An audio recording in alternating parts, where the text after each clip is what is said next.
Қайырлы күн, мен бүгін сіздерге өте тез әрі оңай дайын болатын жұмсақ бәліштің рецептімен бөлісемін.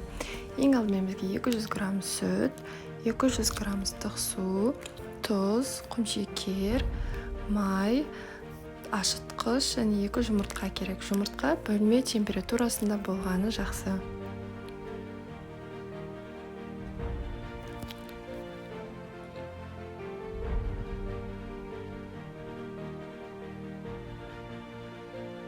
Барлығын жақсылап араластырып алып, ұн қосамыз. 350-400 грамм аралығында ұн қосамыз. Одан артық ұн қоспаңыздар. Міне осындай өте жабысқақ, жұмсақ қамыр болып шығады.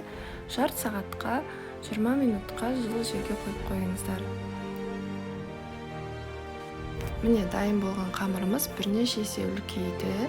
Енді осы қамырды бірдей көлемде, егер сіздерде таразы болмаса, көз мөлшерімен бірдей көлемде бөліп қоямыз. Қамыр өте жұмсақ, сол үшін қолымызды кішкене майлап аламыз.